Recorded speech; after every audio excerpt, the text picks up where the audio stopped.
آپ صلی اللہ علیہ وسلم کا جسم مبارک نہایت معتدل اور سجیلا تھا۔ خاموشی کے وقت رعب اور جلال برستا تھا اور گویائی کے وقت لطف و لطافت ٹپکتی تھی۔ جو شخص آپ کو اچانک دیکھتا پیکر حسن و جمال سمجھتا اور متاثر ہوئے بغیر نہ رہتا، اور جو قریب سے دیکھتا ملاحت اور شیرینی محسوس کرتا۔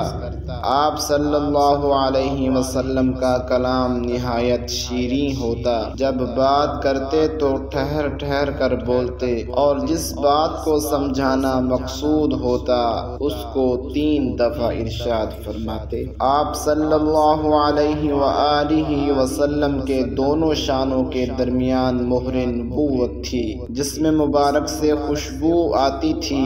بدن اطہر پر مکھی نہ بیٹھتی تھی۔ جس جانور پر آپ سواری فرماتے تو جب تک آپ سوار رہتے وہ پخانہ اور پیشاب نہ کرتا۔ آپ صلی اللہ علیہ وآلہ وسلم کے بدن اور کپڑوں میں جو نہیں پڑتی تھی۔ آپ کے پسینے سے عطر سے عمدہ خوشبو آتی تھی۔ جس کوچے سے آپ گزرتے اس کی فضا معطر ہو جاتی، چنانچہ لوگ راستے کی خوشبو سے اندازہ کر لیتے کہ آپ صلی اللہ علیہ وسلم اس راستے سے گزرے ہیں۔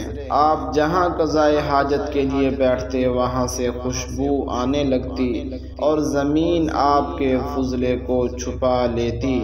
فقہا نے لکھا ہے کہ آپ صلی اللہ علیہ وآلہ وسلم کا پیشاب پخانہ نجس نہ تھا۔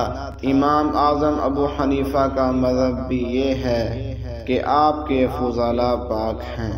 خدا تعالیٰ نے آپ کو 40 مردوں کے برابر طاقت دی تھی۔ آپ کو پاکیزگی اور صفائی بہت پسند تھی اور میلا کچیلا رہنے کو ناپسند کرتے تھے۔ بالوں کے دھونے اور کنگھی کرنے اور تیل لگانے کا آپ نے حکم دیا ہے۔ ایک مداح کا بیان ہے کہ حضور صلی اللہ علیہ وسلم کے مثل نہ کوئی پہلے دیکھا گیا اور نہ آپ صلی اللہ علیہ وسلم کے بعد۔